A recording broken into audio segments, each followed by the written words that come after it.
Halo pemirsa setia Fibis News, berjumpa kembali dengan Jul Alens dalam Fibis Dialog and Opinion.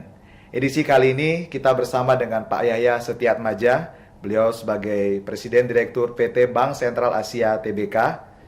Halo Pak Yahya. Halo Pak Jul. Sehubungan dengan kenaikan BI rate ini Pak, dan melajunya tingkat inflasi belakangan ini, apa yang menjadi tantangan perbankan Indonesia menurut Pak Yahya, bagaimana Pak?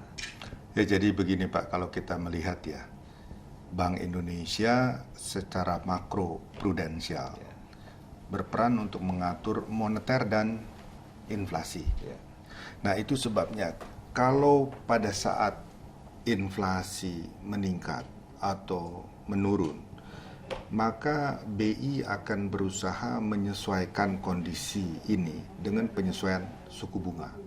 Nah dalam hal ini yang kita lihat adalah bahwa beberapa waktu yang lalu BI sempat menaikkan 2 kali, 0,25% lalu 0,5% atau 0,50 basis point. Nah, dalam hal ini kita lihat apa dampak terhadap perekonomian dan juga terhadap perbankan. Pertama dari segi dana pihak ketiga, ya itu termasuk tabungan, giro, deposito. Nah, dalam hal ini yang paling berperan adalah bunga deposito. Kenapa hal itu terjadi?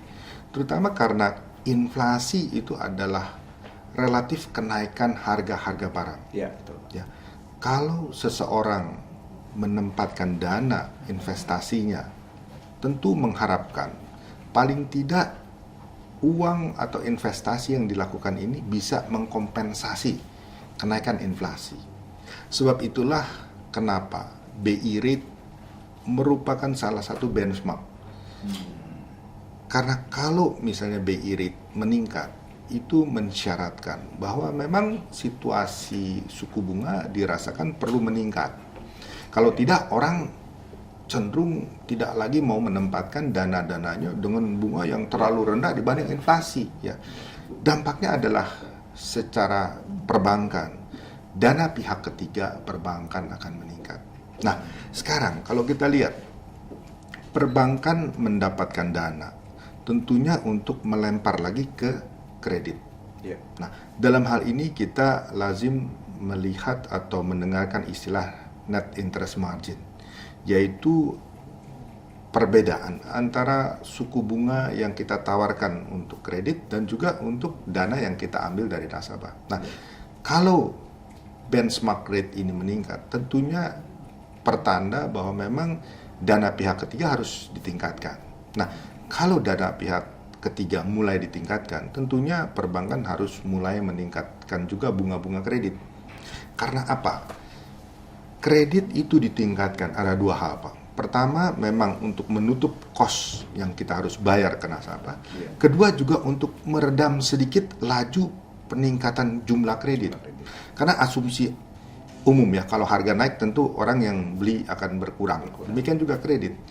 Kalau suku bunga dinaikkan, kita berharap permintaan atau demand untuk kredit itu juga harus rendah. Bukan rendah lah, artinya menurun.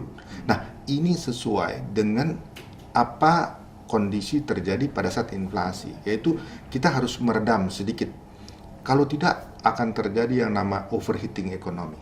Nah, ini yang tidak kita harapkan. Jadi inflasi tinggi lalu kalau nafsu para produsen untuk berproduksi tetap tinggi, maka ini akan tidak terkendali.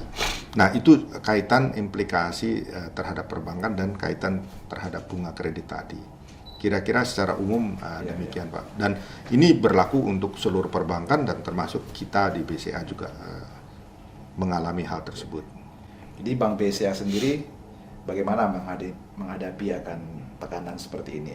Apa strategi menghadapi kondisi yang seperti ini, Pak? Seperti bunga deposito, sejak bulan Mei kita sudah menaikkan bunga deposito, kemudian di bulan Juli juga kita meningkatkan bunga deposito, dan mulai bulan Juli bunga kredit kita naikkan, KPR juga kita naikkan. Tadinya ada 7,5, mungkin kita harus naikkan menjadi sekitar 8,5 gitu ya. Jadi secara umum sih kita merasakan kondisi saat ini memang masih sangat terkendali sebenarnya. Jadi saya juga tidak terlampau terbawa pesimistis yang mengatakan wah ini kondisi ekonomi menghadapi bahaya. Iya, Saya tidak melihat itu, tetapi bahwa penyesuaian itu untuk menselaraskan, jangan against the trend. Iya. Kalau memang trennya harus naik ya harus naik gitu. Bahwa kredit harus agak slow down, harus slow down. Jangan dipaksakan. Kita lihat misalnya growth rate dunia. Iya. Rata-rata menurun semua, Pak. Iya. Jadi jangan kita berpikir dunia menurun, Indonesia mau naik sendiri, kan anomali, melawan arus, nggak mungkin ya. Kalau memang arus sedang menurun, ya kita pun menurun. Saya kira kalau GDP growth kita ya tadinya di atas 6%, turun katakan ke 5,7, 5,8, itu masih luar biasa hebat ya. Jadi kita memasuki era yang lebih realistis kalau saya katakan ya. Jadi tidak perlu pesimistis. Asal kita memang bisa menata segalanya dengan baik, apalagi seperti yang dilakukan Bank Indonesia ya, itu mengambil suatu step yang sejalan dengan pasar. Nah ini kita nggak perlu khawatir. Jadi kita tetap yakin bisnis kita ini akan tetap baik. Demikian Pak. Terima kasih Pak Yahya. Sama-sama Pak Zul. Pemirsa Setia Fibis News, demikian bincang-bincang kami dengan Bapak Yahya Setiatmaja tentang perbankan. Dan saya Jul Alens mengakhiri akan edisi Fibis Dialog and Opinion kali ini. Salam Fibis.